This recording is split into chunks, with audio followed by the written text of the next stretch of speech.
Welcome to a series called The End of Times, where we're going through the book of Revelation verse by verse to see what it is we can expect to happen in the end times. And as we've gone through this book verse by verse over the last couple years, we've hit that place where heaven and earth have been decreated, and the new heaven, the new earth, the new Jerusalem is presented to us, and we see what John sees in great description. And there's so much detail to this that it's important we don't just blast past it. So for the last 10 episodes, we've been talking about the 12 foundations. Each one of them is incredibly important. Now, something I stated in many of them is when you study out gemstones, this is the first time I've studied out any sort of gemstones in the Bible. When you really study out what the word is, trying to figure out, because we only use the Bible as a cross-reference, or not, I've seen a lot of assumptions on what each gemstone means, but I want to see what it actually means.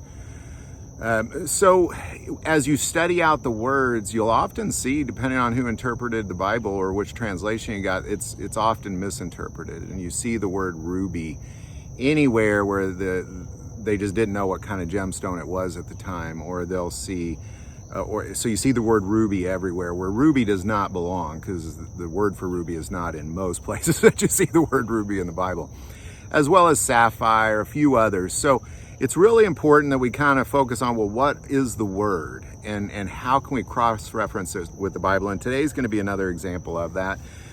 So we're on the 11th, and we're just going to pick it up there, Revelation 21:19.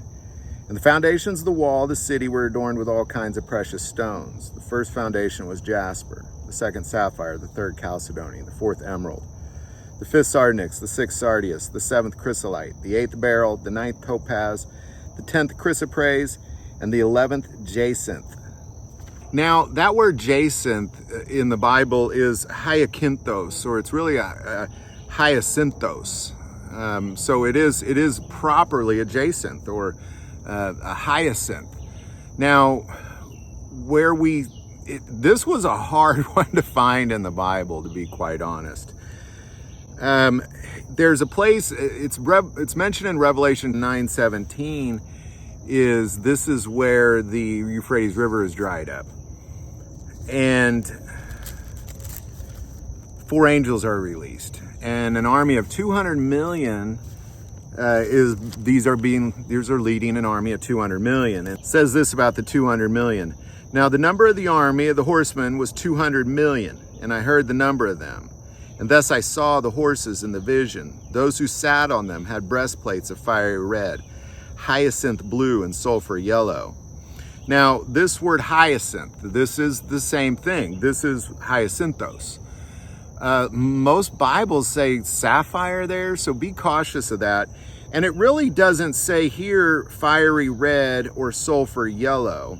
It says fire, hyacinthos, and brimstone is what that says. So the brimstone is interpreted as sulfur, which of course would be yellow, some might argue.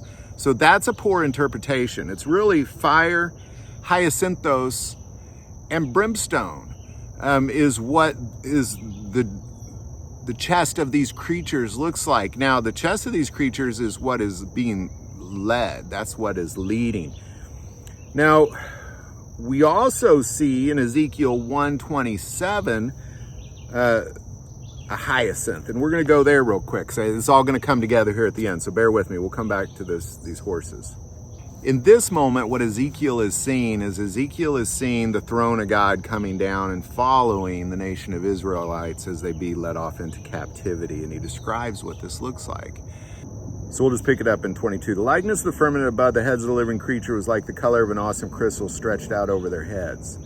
And under the firmament, their wings spread out straight out towards another. Each one had 2 which covered one side, and each one had 2 which covered the other side of the body. So he's describing the 4 living creatures and the throne. When they went, I heard a noise of their wings like the noise of many waters, like the voice of Almighty, a tumult, like the noise of an army. And when they stood still, they let down their wings. A voice came from above the firmament that was over their heads. Whenever they stood, they let down their wings.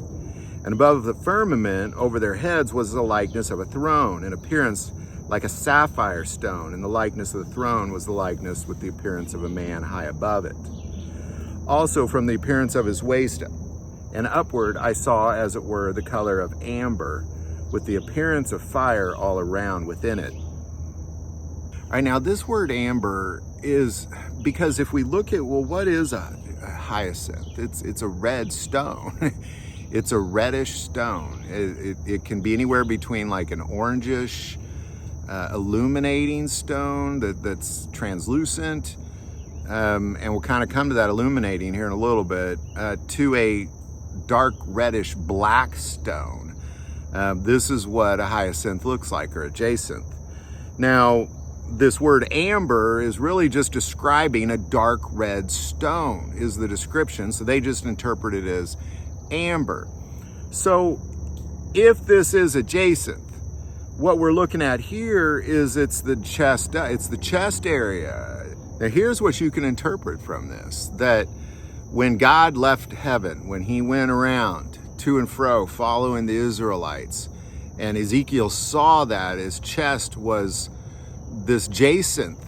And then in addition to that, when the 4 angels were released and they led their army of 200 million, their chests were fire, brimstone, and jacinth. And God himself, if we go back and we look, there's all sorts of smoke and fire coming from this thing. So you have fire, brimstone, and jacinth as God leaves and goes to and from.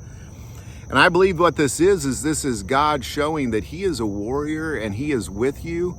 Regardless of the circumstances, he is going to lead you through that thing. He will destroy your enemy, just like it says all throughout the Bible. And I believe this is a representation of that thing, of God saying, I will lead you through hard times, and I have led you to this place, this New Jerusalem, the place that my son said, I go and build you this place.